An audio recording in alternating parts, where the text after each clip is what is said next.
Hello everyone, আমি মিষ্টি। আমার চ্যানেল মিষ্টিস ব্লগের নতুন একটি ভিডিওতে তোমাদের সবাইকে স্বাগত জানাই।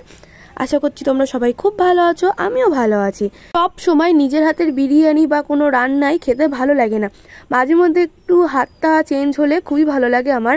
তো পক্কা তো আমাদের বাড়িতে ছিল এক সপ্তাহ মতন, আর বড় মামি নিতে এসেছিলো পক্কাকে। কালকে রাতে বড় মামি এসছে, আজকে বাড়ি চলে যাবে পক্কারা।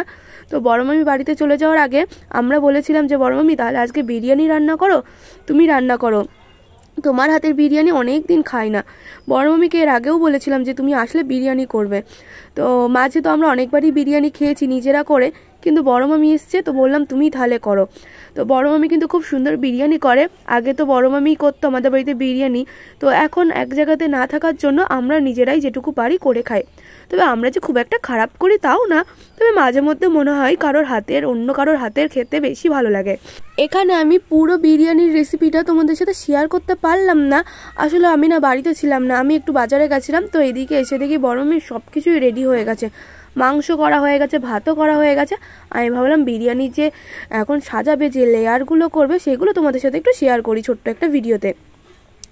তো আসলে আমাদের না আজকে একটু তাড়াতাড়ি করা হয়েছে বিরিয়ানি যত বেশিক্ষণ মজবে তত কিন্তু টেস্টি হয়, আবার কিন্তু বিরিয়ানি যত বাসি হয় ততই ভালো লাগে। মানে আজকে বিরিয়ানি করলে আমার তো কালকে সব থেকে বেশি ভালো লাগে খেতে। তো ওই কারণেই না আজকে তাড়াতাড়ি বড় মামি এর বিরিয়ানি রান্নাটা করে নিয়েছে, যাতে অনেকক্ষণ এটা মজে আর খুব ভালোও লাগে।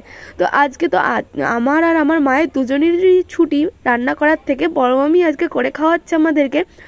না সকালবেলাতে আমি বাদাম বাটা করেছিলাম, আর মা ভাতও করেছিল, আর বড় মামি কালকে রাতে আলুর দম করেছিল, আর আজকে বড় মামি বিরিয়ানি করছে। মা এদিকে বাসন মাজছে। আজকে আমার সেইভাবে কোনো কাজই নেই। বড় মামি আসলে একদিকে ভালোই হয়, অতটা রান্নাঘরে ঢোকা লাগে না, বড় মামি রান্না বান্নার দিকটা দেখাশোনা করে, আর মা গুছিয়ে গাছিয়ে দেয়। তো আমার ছুটি থাকে সেই সময়টাই। তো এখানে বড় মামি দুটো লেয়ার করেছে। আমরা তো এখন বেশিরভাগ প্রেশার কুকারেই বিরিয়ানি করে খাই রাতের বেলাতে। তো আজ যেহেতু আমরা অনেকজনই আছি, তো সেই কারণে হাঁড়িতে করে করা হয়েছে। আর এখানে মশলাটা আমরা কিনে এনেই এখন দিই, আগে আমরা বাড়িতে বানাতাম, কিন্তু বাড়িতে বানানো না একটু ঝামেলা আছে। তো কিনে আনা মশলাটাও না খুব ভালো টেস্টি হয় ওটা দিয়ে করলে। এখানে দেখো সব কিন্তু কমপ্লিট হয়ে গেছে, বিরিয়ানি একদম সুন্দর করে সাজিয়ে দিয়েছে বেরেস্তা দিয়ে ওপরে, তারপরে ধনেপাতা ছিটিয়ে দিয়েছে, তারপরে এবারটাই দিচ্ছে দুধের মধ্যে কেশর গুলিয়ে রেখেছিল, সেই দুধ কেশরটা দিয়ে দিচ্ছে এর ভিতরে।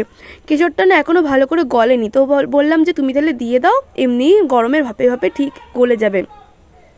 আর আমরা কিন্তু বিরিয়ানি করাতে কোনো ফুড কালার দিই না, কত সুন্দর লাগছে দেখো। তারপরে বিরিয়ানিটা দমে দেওয়ার আগে ওপর থেকে ঘি ছড়িয়ে দিলাম।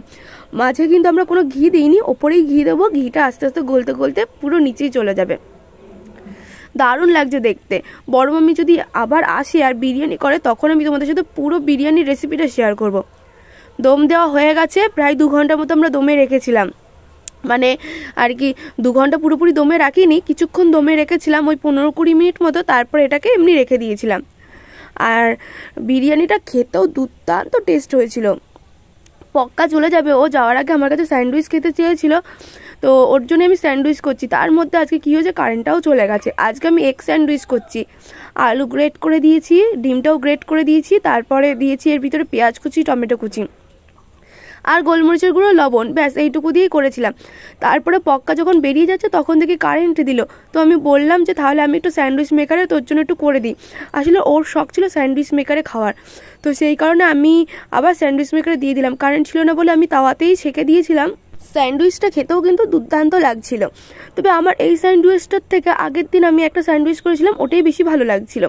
ওই রেসিপিটা আমার চ্যানেলে আছে, তোমরা একটু দেখে নিও, আর আমি এই ভিডিওর ডেসক্রিপশন বক্সে লিঙ্কটাও দিয়ে দিচ্ছি।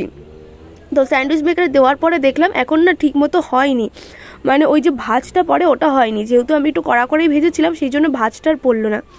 এদিকে আমি ওর খাবারটা একটা টিফিন বক্সের মধ্যে ভরে দিয়েছি, ও ট্রেনে যেতে যেতে খাবে, কারণ আমরা বেশিক্ষণ হয়নি বিরিয়ানিটা খেয়ে উঠলাম, এই বিকেলবেলা 3টে বেজে গেছিল খেতে খেতে, আর এখন মোটামুটি 5টা মতন বাজে।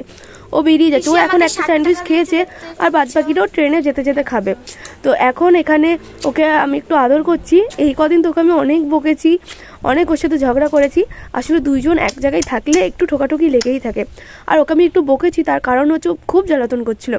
আজকে যেমন ওর মাথায় লেগেছিল, এই বারান্দায় যে শোকেসটা রয়েছে, শোকেসটার মাথায় লেগে মাথাটা পুরো আলু হয়ে গেছে। তাই ওকে আমি বলছিলাম এত জ্বালাতন করিস, দেখলি তো কি হলো। তো এখনও চলে যাচ্ছে, আর আমাদের এখন দুজনের আদর আর থামছে না। তো দুজনে দূরেই থাকি, আগে যখন কাছাকাছি থাকতাম সারাদিন ঝগড়া লেগে থাকতো, এখন যেহেতু দূরে থাকি সেই জন্য যখনই আসে তখনই এত আদর করা হয়। তো ওরা চলে যাচ্ছে, আমরা ওদেরকে একটু রাস্তা অবধি এগিয়ে দিয়ে আসি, টোটোয় তুলে দিয়ে আসি।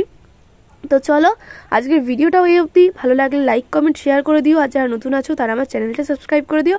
আর পক্কা চলে যাওয়ার পর বাড়িটা পুরোই ফাঁকা হয়ে গেছে, ও ছিল বেশ আনন্দ, হই হুল্লোড় লেগেই ছিল।